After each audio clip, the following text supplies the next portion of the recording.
Martoon, and I am a professional construction and architectural photographer. And today I'm going to show you how to take photographs on your camera phones, regardless whether you've got an Android or an iPhone, and what you can do to improve it for your social media.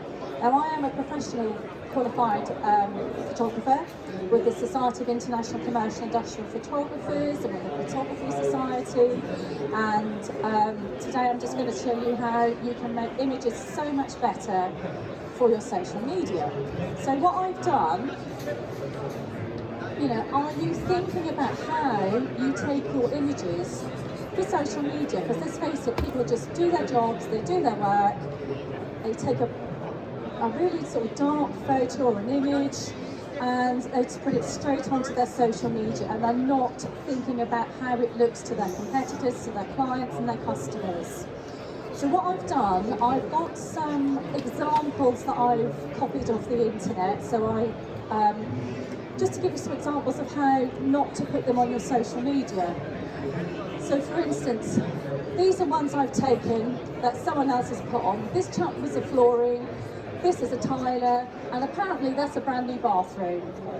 And if you can see it, brilliant. If you can't, then that's what it's looking up on your social media. Another example, this is a tiler, and his work is blurry. And this chap was advertising the fact that he had just fitted a new radiator. So again, you can see he has fitted a new radiator, but he's taken a lovely picture of his wall. The next one is a prime example.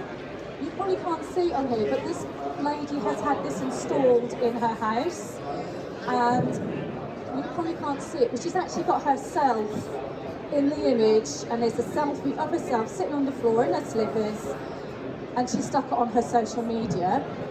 And this gentleman here has just done a whole load of landscaping and didn't think at all about how he just put that he's done this wonderful landscaping, and all you can see literally is the sun in the top corner.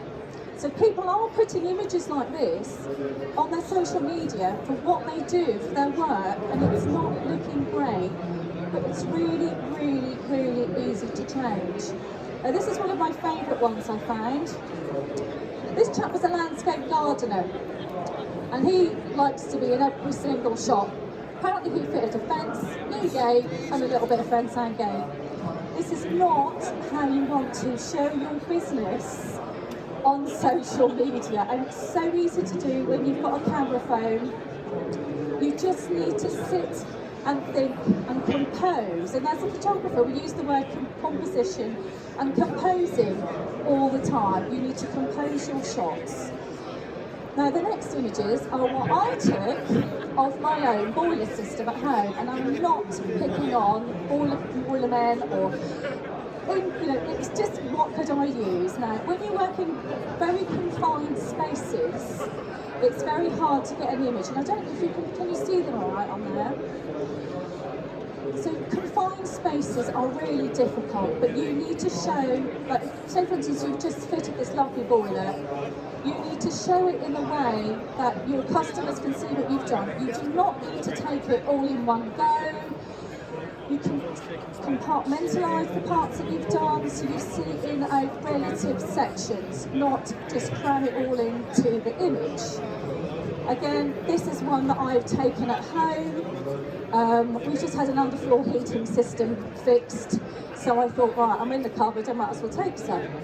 Again, this is not what you want to show your customers on social media, that this is the type of work that you do. Because if they're going onto your social media and looking on your Twitter, your Facebook, whatever, they need to see that you can do that you are a professional, but also as well they want to be able to see the detail in your work. I mean, we had this section here replaced, so I used the whole image just to show that, if you're working on a specific area, take your photograph of the specific area. Again, with the underfloor, take the pictures of the specific area.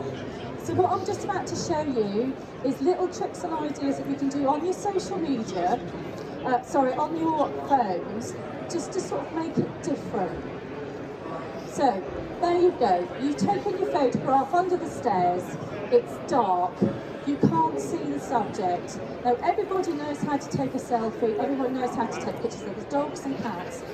So what you need to do is then think to yourself, how can I edit this to make it look better for the job that I have done, that I'm proud to have done for my customer, for my clients, and also for myself as a professional, what you do. So what you need to do is go into your camera edits. Everyone has, I don't know if you've gone into camera edits, and you've got a variety of different types of editing that you can do. You've got cropping, you've got highlighting shadows, you've got the brilliance, you've got the saturation. You need to put that on your social media looking absolutely brilliant. So this is what I've done. It's exactly the same photograph, but all I've done on my phone is that I lightened the shadows, I adjusted the contrast, I increased the exposure, the brilliance, the brightness and the highlights. So you've got the exact same image, just edited on your phone. So when you're on the jobs and you're doing work and you've got your installations, just spend 5 minutes afterwards thinking, how can I make this image look better? So there we go, it's the before and the after. And it makes it look so much different. It took me minutes to do this. It's really easy to do. You just need to fiddle around and play with all the editing sections within your camera, no matter what sort of what process you're using. Now, the way that you could have made this image better is by moving yourself and moving your body. Instead of taking it, leaning in the cupboard, looking over and thinking, oh, that'll do, get down on your knees. This is what you're working on. So get down on your knees, get into the cupboard, get down to where you've just finished doing this installation. And then once you've done that and you've taken it, take 2, take 3, take 4, it's going to be dark, so turn the light on, or use torch, or turn the flash on your camera. And then when you've gone from there, and you go back into your editing, when you want to show what you've done on your websites or your social media, you don't need to show the rest of this if that's not what you're interested in.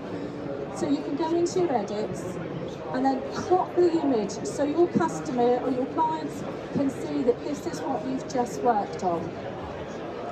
And there we go. All I've done, whoa, that's a bit bright.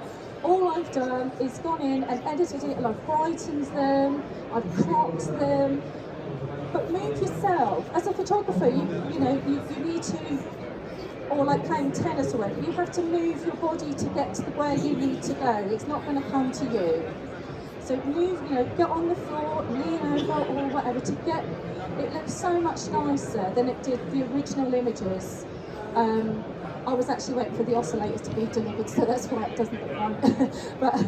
but and it's so much nicer for your website. It looks so much nicer when you stick it on Twitter, like today we've finished this.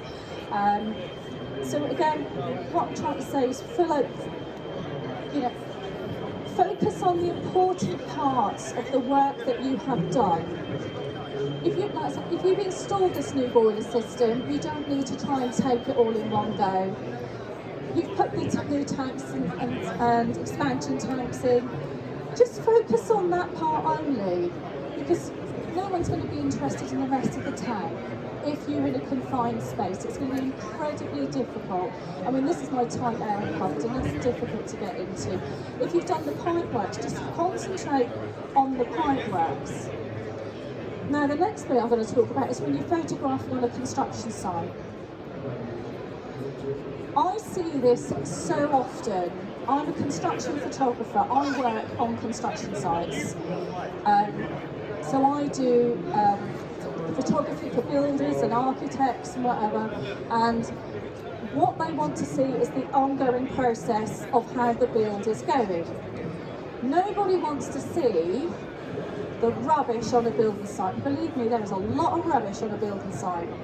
So if you're going to take a picture, we're on site today, we're doing this today, we're filling in the walls, we're doing this and whatever, never put that sort of stuff don't ever show rubbish as much as you possibly can, because it doesn't look good. It doesn't look good for the site. It doesn't look good for your working environment. So if you can't move, say for instance like there's something you can't move, just zoom in on your camera, just zoom in on your phone. Just so you get you can straighten it, or just get yourself in a position where you get as less rubbish as possible, because construction sites can be messy. Again, this one here, this is a shot that I was working on last year. It's a bespoke basement being made. Now I took these on the phone.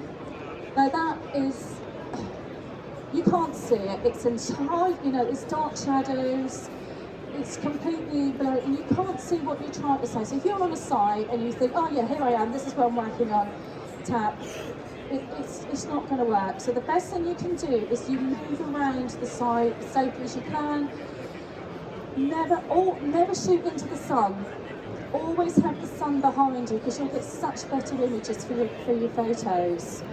And again for here, all I've done on that one there is that I've moved around.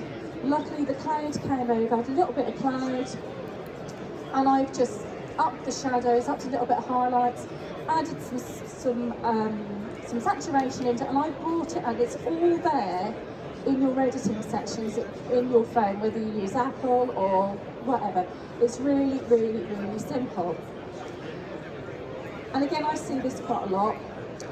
Plasterers are on site and have taken a photograph of the inside of a building that they're working on, and all you get is this, you get nothing. This is the same photo, but all I've done is moved my angle. So I've gotten down slightly. I've got the sharp light was coming in through the ceiling there, so I moved. And the best thing to do with a phone is if you touch the screen in different parts, it will give you different exposures.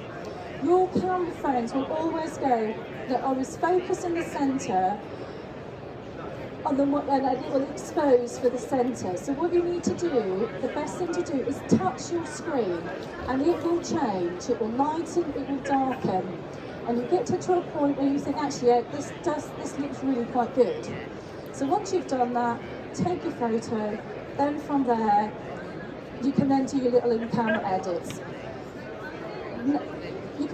Things like the shadows. Shadows are so much easier to pull up than it is if it's over bright, then you've lost everything. So it's all about thinking about how to, spend 5 minutes looking and think, actually that looks really, really good.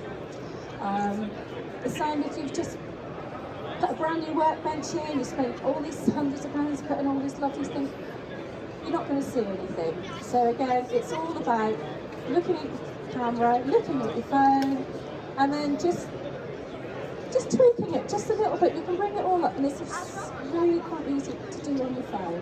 And they look so much nicer for your social media. Again, with interiors, you just had a new office put in, the same again, just fiddle around and all the editing is there in your phone. We've got some little wordy bits coming up in case you would like to take a picture. Try to ensure that your subject is straight. There's nothing worse than you've taken some stuff. Just move your body about, just get down on your knees, move your body about, and then don't look at the picture, look at your camera, look on your phone and think, actually that looks really good, and then take a picture. But don't take one, take 2, 3 or 4, and then you can mess around with it and then you can try and see. Move your body position. Again, touching your screen in various places. It will change the exposure on your phone dramatically. If in doubt, turn on the light. Simple, but if it's really, really, really bright outside and it's dark indoors, put the lights on in the house because it will give you different contrasting of lights. And is it blurry? The cameras will automatically focus on the nearest thing. So again, if you want to focus on a specific item, touch your phone, touch that section there, and it will focus on that section there. So again, you've got things like, is it straight? So you can use some crop tools, you can do straightening in the images, and it's quite easy to do. It will do auto straightening for you. Dark or bright, again, increase or decrease the exposure, moving the shadows. Move the sliders. Move the sliders, it's really good. Does it need a little bit of extra colour? Does it look a little bit washed out? You're going to show this to your customers and clients that this is what you've just done. Just add a little tiny bit of colour to it. And again, is it blurry? So, and it's a very, very simple thing to do. Because like Shape & Score was saying, and like the vinyl company was saying earlier, your image is everything. So, you know, you've got, you know, think about how your customers and competitors are going to see you. If they Google you and you've got some black and white sort of blurry pictures everywhere, it doesn't look good for your company. It will make you look more professional. You know, it adds to your online profile, your web content, and potential customers are more likely to call you. But more importantly, your online image is the window to your professional work. Now, I'm a professional construction photographer, so I go all over the country taking photographs and bits and pieces. So these are ones that I've done for Construction UK magazines. Again, they're just simple images, but I mean that's really, really easy. These ones are really easy to take. If you're out and about, they make your image look so much better. And I just thought I'd finish off with a couple of little bits and pieces that I've taken myself as a professional photographer. So I do construction, I work in London, I do warehouses, architectural buildings and things like this. But again, there's nothing stopping anybody taking this type of professional photograph on their phone. And again, these places that I work as a construction photographer. So construction is very high in the things that I do. And last but not least, this is the stuff that I do for a living. But it's, you know, anyone can do whatever they, you know, on their phones and things, but, you know, if you're trying to build your profile, get a professional photographer to do it for you. But thank you very much.